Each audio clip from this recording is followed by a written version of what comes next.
Hi నమస్తే welcome to VSK news TV.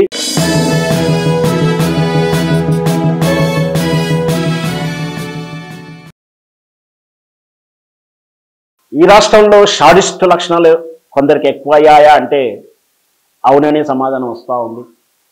నేను ప్రేమిస్తున్నాను, నువ్వు నన్ను ప్రేమించి తీరాల్సిందే అనే భావజాలం షాడిస్ట్ లక్షణాలు ఎలాంటియో ఏ మిస్టర్ చిరంజీవి, ఏ సూపర్ స్టార్ మహేష్ బాబు, వెంకటేష్ బాబు మీరు వెళ్ళి పరామర్శించరా అని కొంతమంది మరుగుజ్జు ఆలోచనలు, కొంతమంది లేకి ఆలోచనలు ఉన్నవాళ్ళు తాము మాత్రమే గొప్ప వాళ్ళము, గొప్పగా ధైర్యవంతులం, ప్రశ్నించగలం అని అంటూ యదవ ఉపన్యాసాలు ఇచ్చుకుంటూ చేతిలో ఫోన్ ఉంది కదండి రకరకాల టైపులు కొడుతూ చేతిలో ఛానల్ ఉందనో చేతిలో ఏదో డిజైన్ ఉందని ఓ ఫోటోలు డిజైన్ చేసి సోషల్ మీడియాలో వదులుతూ ఉన్నారు.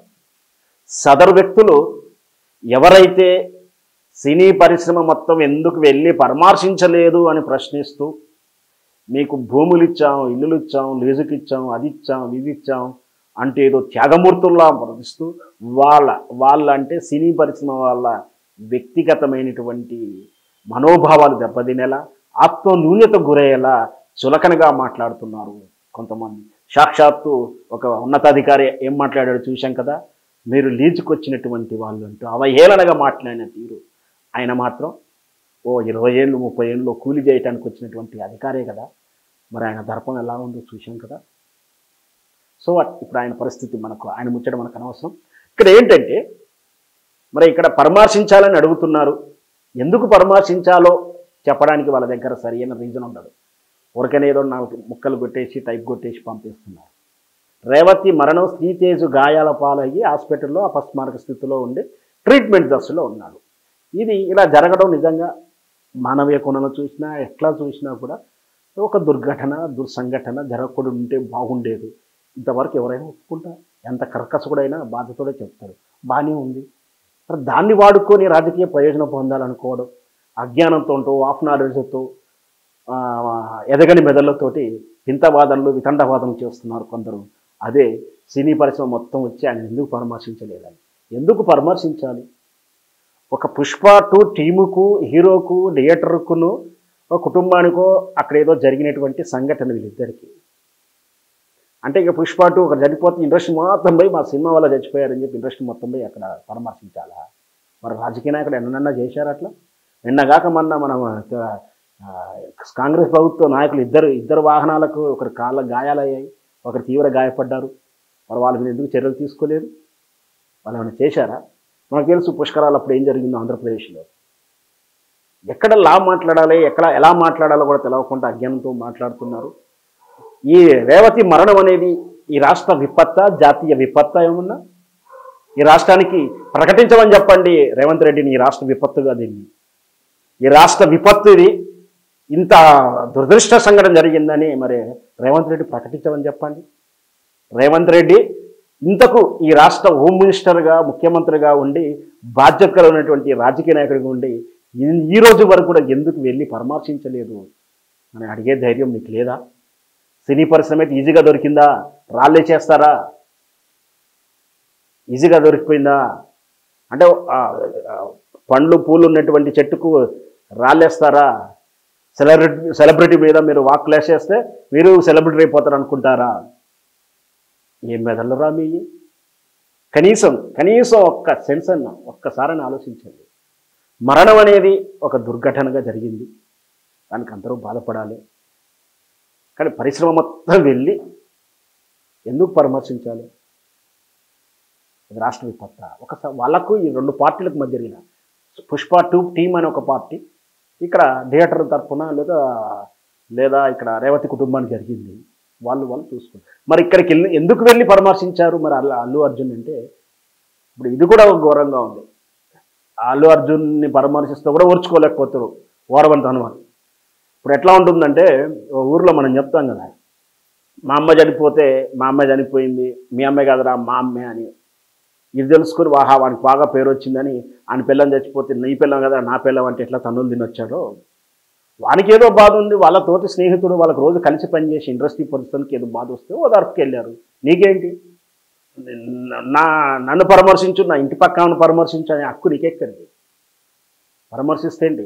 రేవంత్ రెడ్డి, సాక్షాత్తు రేవంత్ రెడ్డి కూడా అంత హేళనగా మాట్లాడాడు అంటే అజ్ఞానంతో మాట్లాడాడు. మరి ఆయన జైలుకి వెళ్ళి దేశాన్ని ఉద్ధరించి వచ్చాడా? మరి ఏమన్నా ఆయనకు పరామర్శలు చేశాడుగా, కానీ కామన్ సెన్స్ లేదా మాట్లాడేటప్పుడు?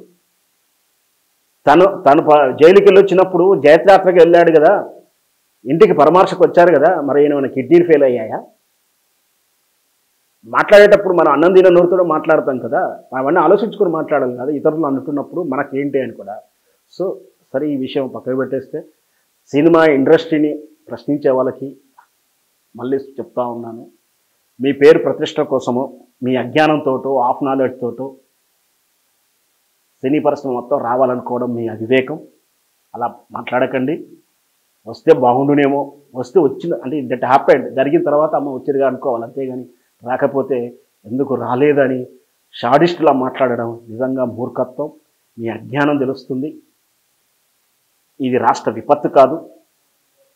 పోనీ సినీ పరిశ్రమ అంతా పోయిన తర్వాత అక్కడికి పోతే ఏమన్నా వరగబెడతారా? చచ్చిపోయిన రేవంత్ లేసి వస్తుందా?